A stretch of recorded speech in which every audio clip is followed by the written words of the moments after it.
Olá, meus queridos, paz do Senhor. Muito bom dia, muito boa tarde, muito boa noite.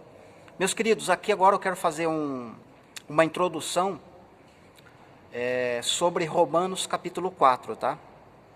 Vou dividir em duas partes, porque senão vai ficar muito grande o vídeo e eu não vou ter tempo no horário do meu almoço para estar gravando os dois, tudo num vídeo só, né? Então eu vou fazer um resumo hoje, tá? Daquilo que Paulo está falando em Romanos capítulo 4. E aí na próxima gravação a gente vai fazer a leitura do capítulo inteirinho. Verso por verso, ler e destacar, né? Eu vou explicar verso por verso de Romanos capítulo 4. E você vai ver que Deus não está... a palavra do Senhor Deus não vai entrar em contradição, né? Vai confirmar tudo aquilo que eu já venho falando nos outros vídeos anteriores com relação ao livro de Romanos e com relação à pergunta, né? Existe promessa fora do corpo? Muito bem. Então vamos lá. Não se esqueça de se inscrever no nosso canal, tá? Canal Efraim Ministério Sode. E de nos ajudar também a divulgar no Facebook, tá bom? Curtindo, comentando, nos ajudando lá para poder Deus trabalhar ali de forma para espalhar a sua palavra. Então vamos lembrar lá do contexto de Abraão, né? Porque Paulo vai usar a vida de Abraão para o livro inteirinho de Romanos, né? Então a base do apóstolo Paulo é a vida do amigo de Deus, que é Abraão, beleza? Ok. Uma palavra que vai se destacar também no livro de Romanos é a tal da palavra circuncisão, né? Ela vai ser muito repetida ali, né? Muitas vezes, a lei, né? Circuncisão, incircunciso, etc, etc. Então eu queria que você imaginasse, né, a vida de Abraão como era, né? Pelos filmes e seriados que eu já vi, principalmente os que eu já vi, por aquilo que eu já li sobre a biografia de Abraão, ele trabalhava na fabricação de imagens de escultura, né? Ou seja, fabricação de deuses, né? E imagens de escultura, aqueles deuses lá, né? Então é uma coisa bem interessante, né? Como é que pode, né? Deus é tremendo na sua maneira de chamar as pessoas, né? E com certeza algo ardia no coração de Abraão, né? Falando, poxa vida, né? Ficar fazendo esses deuses aqui, trabalhando com esses deuses, né? Meu pai, minha mãe, meus irmãos, todos os meus amigos, né? Ficam se curvando a esses objetos de barro, né? Essas coisas aqui que não tem nada a ver, não tem olho, não tem cheiro. Imagina Abraão pensando consigo nisso, né? E claro, Abraão tinha ouvido falar de Noé, né? Não tem como Deus chamar uma pessoa para fazer algo sem essa pessoa tomar conhecimento do que aconteceu no contexto anterior, né? Então Abraão conhecia alguma coisa, né, da vida de Noé, né? Com certeza. Então Deus chama Abraão, olha Abraão, o negócio é o seguinte, sai da sua terra, da casa do teu pai, e vai para uma terra que eu vou te mostrar, né? E aí Abraão, pela fé, sai, né? Ouve a voz de Deus e sai. Só que olha só que interessante, né? Ló vai sair. Então vamos continuar. Eu estava falando que Ló, né, percebeu a atitude de Abraão e quis vir junto, né? Mas Deus não chamou Ló, entende? Deus não chamou a família de Ló, mas Ló veio junto com Abraão, né? E foi peregrinar em terra alheia, né, entre aspas, junto com Abraão, né? Eu já faço uma pergunta agora, né? Existe promessa fora do corpo, né? Quem que Deus chamou? Foi Abraão ou foi Ló? Mas Ló veio junto. E aí vamos continuar a conversa aqui, né? Então Deus faz essas promessas para Abraão, começa a trabalhar, né? Aí lá faz a promessa, nasce Ismael, depois nasce Isaac e tal, beleza. Só que um fato interessante, né? Deus chamou Abraão depois que circuncidou ele, ou chamou ele primeiro e depois circuncidou? E por que Deus aceitou Abraão antes, se no caso a resposta sua for, Deus chamou Abraão antes da circuncisão? Por que Deus não quis circuncidar Abraão antes, né? Deus aceitou Abraão pela fé antes dele ser circuncidado, né? Na realidade, Abraão só foi circuncidado quando Isaac nasceu, né? Porque Isaac aponta para Cristo, né? Ou seja, basta Cristo chegar, precisa acontecer uma circuncisão no homem, né? Já não mais no corpo, mas assim no coração. Então essa palavra circuncisão, na realidade, né? Paulo vai falar em Romanos 4, que, né, dependendo da situação, ela não tem valor nenhum, né? Se não tiver baseado em obras, né? Obras de justiça. Se não tiver baseado em obras de justiça, se eu for circuncidado no coração pela fé em Cristo Jesus, mas se eu não tiver obras de justiça, isto é, se eu não estiver fazendo acepção de pessoas, na maneira como Deus aceita as pessoas para trabalhar ali na obra com Ele, né, como é que se diz? A minha circuncisão não tem valor nenhum, né? Não adianta eu ser crente em Cristo Jesus, mas se eu estiver tendo fé, né, como o Tiago fala em capítulo 2 lá, né? Irmãos, não tenham fé em Cristo Jesus em acepção de pessoas, né? Não adianta, não resolve o problema, né? Então o detalhe é onde é que está? Está na justiça, né? Nas obras que os homens estão praticando e o coração também, né? Tendo fé em Deus, né? Então quando Isaac nasce, Deus manda circuncidar Ismael, manda circuncidar Abraão, circuncida Ló, toda a tua casa, todos os escravos, etc, etc, etc, etc. Mas o ponto X que eu quero colocar aqui, né, é que quando Deus fala para Abraão que vai destruir Sodoma e Gomorra, porque os pecados de Sodoma e Gomorra atingiu os céus, né, a plenitude chegou, não dá mais para suportar, né, ficou insuportável para Deus os pecados de Sodoma e Gomorra. Né, e Sodoma e Gomorra tem uma tipologia tanto nos evangelhos quanto lá em Apocalipse, né, que vai ser citado, né, Sodoma e Gomorra. Então é a tipificação da volta de Cristo. O que estiver acontecendo dentro de Sodoma e Gomorra está falando que vai acontecer na época que Cristo voltar. Quando Cristo voltar para resgatar tanto o que está circuncidado, tanto o que não está circuncidado, é importante saber disso, né? Cristo vai vir resgatar um circuncidado e um não circuncidado.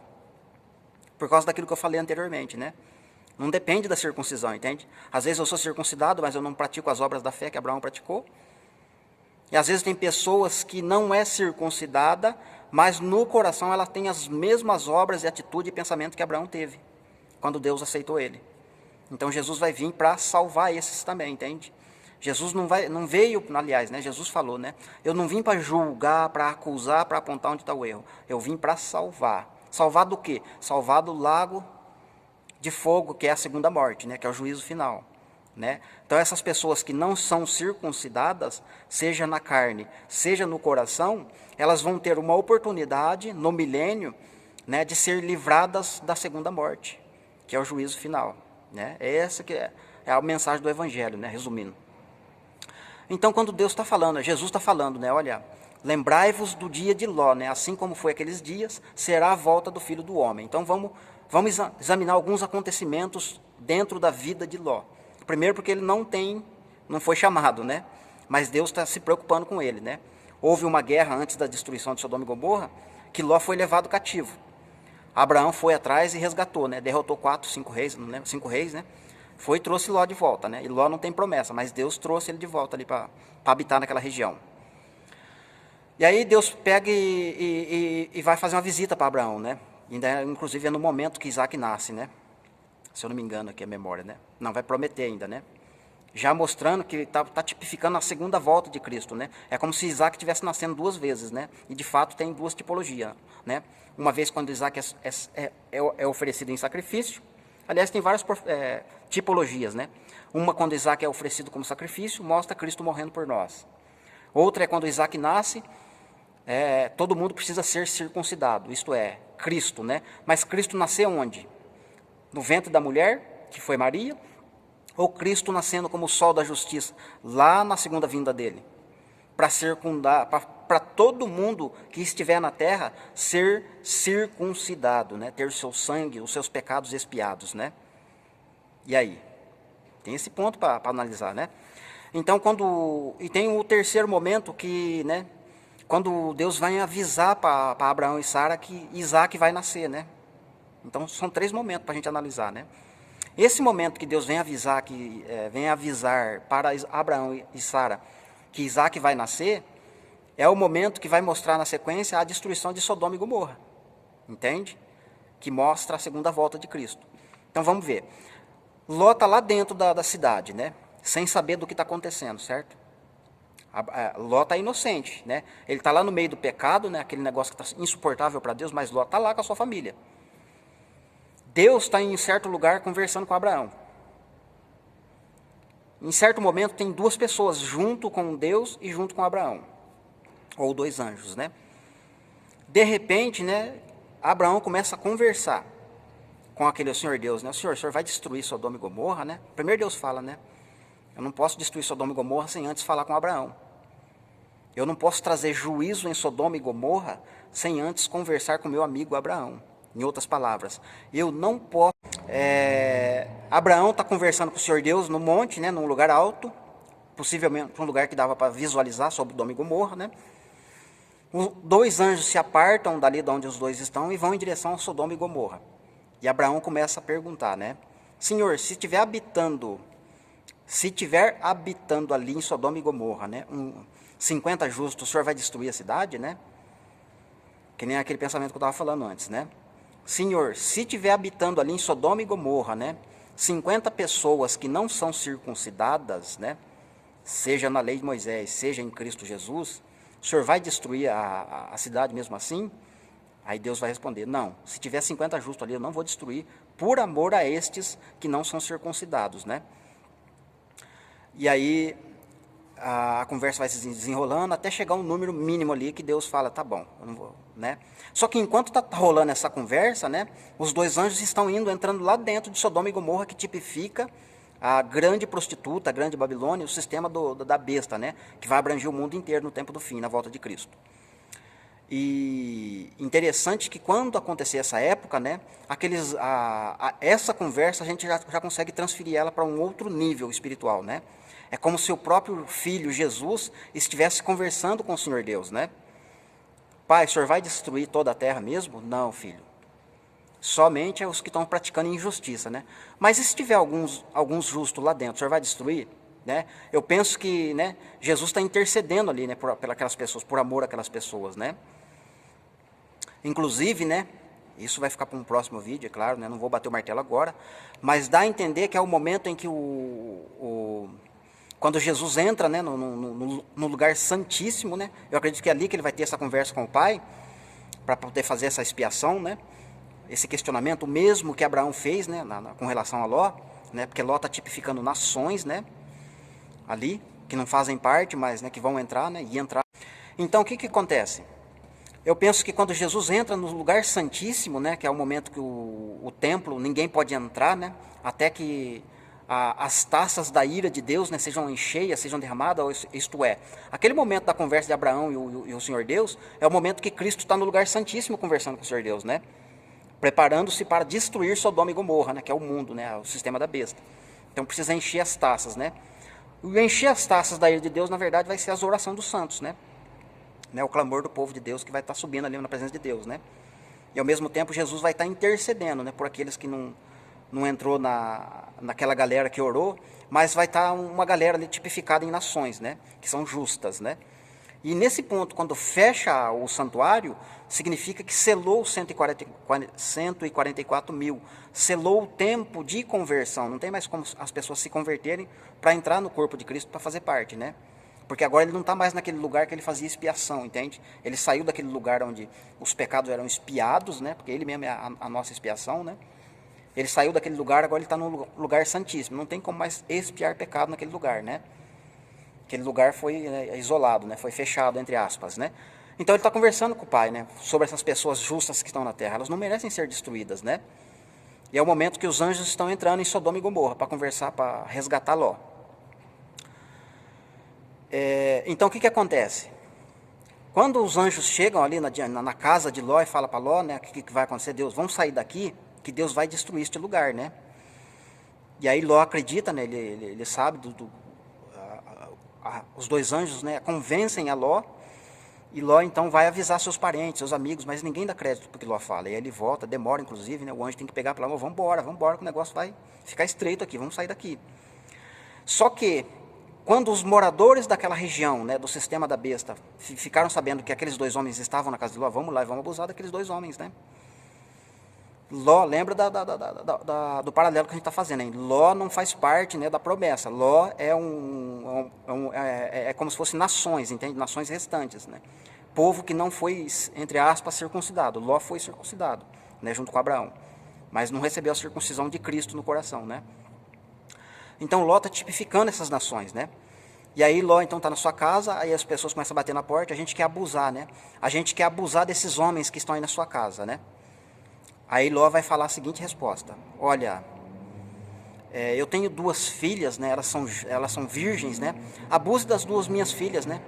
Mas não toquem nesses 2 homens, né? Não toquem nesses homens, né? E quando Ló se coloca na posição de defender os 2 homens, né? Aí Deus toma uma atitude, né? Aí Deus entra com o seu poder, né? Aí os anjos vai sair na frente e falar, Ló, entra para dentro, né? Dê licença que eu resolvo o problema aqui. E aí vai ferir de cegueira toda aquela galera, né? Uma das pragas que vai acontecer em Apocalipse, né? Então esses dois anjos, na verdade, o que eu estou querendo dizer, é a figura das duas testemunhas entrando no reino da besta para resgatar as nações restantes, entende? E essas nações restantes que está tipificada em Ló, vão arriscar a sua vida para proteger as duas testemunhas, entende? Só que quando elas fizerem isso, né, Deus vai dar poder para as duas testemunhas, né, proteger também as nações que vão estar correndo risco de vida, entende? Olha só que coisa tremenda, né? As nações arriscando as suas vidas. Então, veja só que situação que a gente chegou, né? As nações escondendo as duas testemunhas dentro da sua casa, né? E ao mesmo tempo protegendo, né? Do povo que está com a marca da besta, querendo abusar das duas testemunhas, entende? Então, olha só que paralelo incrível, né? Enquanto que uma igreja está tentando fugir da grande tribulação, né? Além dela tentar fugir da grande tribulação, ela quer ser arrebatada antes, e ela ainda diz que o povo de Sodoma e Gomorra tem que ser destruído mesmo, tem que morrer, né? Não pode ficar um vivo, tem que destruir toda a terra, porque todo mundo está em pecado, só eles que estão em santidade. Por isso eles precisam ser arrebatados, né? Porque eles dizem que a noiva do Cordeiro, a pura, imaculada, a santa, essa igreja tem que sair da terra, ela não pode passar pela grande tribulação. Em contrapartida, aquele povo que eles julgam, né, que eles acusam, Jesus veio para salvar, não veio para julgar, mas eles julgam e acusam que é pecador, que é isso, que é aquilo outro, mas ao mesmo tempo, né, o que está acontecendo? Aquele povo que é julgado está escondendo as duas testemunhas, que é a verdadeira igreja de Deus, né? Olha para você ver que contraste, né? E essas nações, então, que está escondendo Ló, escondendo as nações, né, vão arriscar sua vida, né? Mas aí as duas testemunhas conseguem tirar Ló lá de dentro, né, resgatar. Depois as duas testemunhas se apartam de Ló de novo, né? Aí Ló vai morar em uma região, né? Ali, onde depois vai sair os filhos dele, né? Que vai ter todo aquele contexto, depois que a gente vai falar em outro momento, né? Depois que eles saem de Sodoma e Gomorra. Mas então, queridos, olha só para vocês verem que coisa tremenda, né? Como o Senhor Deus está abrindo o nosso entendimento para ouvir o evangelho dele de um outro ângulo, que ele está querendo, na verdade, salvar pessoas e não julgar pessoas, entende? Não ter acepção de pessoas com relação à aceitação de Deus. Então, Deus aceita as pessoas de uma maneira diferente, como nós pensamos. Então, ali no Romanos capítulo 4, Paulo está falando essas coisas, né? Ele está frisando isso aí, né? Não depende da circuncisão da lei, não depende da circuncisão do anticristo, mas sim da fé que Abraão praticou. É isso que Deus está levando em consideração. E Cristo vem justamente para fazer a diferença. Cristo não vai exercer a prática da lei na lei mosaica no sentido de aceitar as pessoas. Entende? Cristo vai justamente aceitar as pessoas da maneira como Deus viu em Abraão. Entende? Por isso ele vai salvar e não julgar. Então essa nova aliança precisa ser examinada melhor por algumas pessoas, né? O evangelho precisa ser sofrer uma nova reforma, entende? A gente já passou por várias reformas no evangelho, mas eu acredito que está chegando um momento da gente fazer uma nova reforma, uma nova revisão na nossa maneira de aceitar. Mais uma vez cortando aí, né? Então a gente precisa fazer essa revisão de enxergar as pessoas que estão lá fora, né? De que maneira você enxerga a prostituta, o homossexual, né, o bandido, aquelas pessoas que estão lá fora? De que maneira você aceita elas, né? Se elas aceitarem, levantar a mão, aceitar Jesus, passar no batismo das águas, vestir outra roupa, se comportar diferente, aí eu aceito essa pessoa. Mas Deus está falando isso? Deus falou isso para Ló? Deus falou isso para Abraão? Né? O próprio evangelho vai dizer, venha como estás, né? Não significa que é para permanecer como está, mas é para vir como está, né? Então eu queria que você examinasse isso aí, né? Que evangelho que você está vivendo, de que maneira você está enxergando as pessoas lá fora. Inclusive este canal que você tem de estudo, né? É para alcançar o perdido ou é para alcançar só o povo que está dentro do templo, dentro da igreja? É só para alcançar essas pessoas ou você está olhando para quem está lá fora? Que olhar você está tendo lá fora, né? Para essas pessoas que estão, entre aspas, perdidos, né? No meio da prostituição, corrupção, no meio da bandidagem, no meio do tráfico, no meio dos mendigos, né, os moradores de rua, e tantas classes diferenciadas, né, que a gente, entre aspas, atribui julgamento de pecado sobre essas pessoas, né? E qual é o pensamento de Deus, qual é a visão de Deus com relação a essas pessoas, né? Que elas não têm nenhuma circuncisão da lei, muito menos a de Cristo. Mas no coração, de repente, elas têm esperança de um mundo melhor, esperança de uma justiça verdadeira na terra, né? E elas acreditam em Deus, né? Mesmo sem conhecer a lei, mesmo sem conhecer Cristo. E aí isso vai fazer toda a diferença, com certeza. Para Deus, né? Para você talvez não, mas para Deus faz toda a diferença. Tá bom, meus queridos? Desculpa os cortes, desculpa as interrupções, né?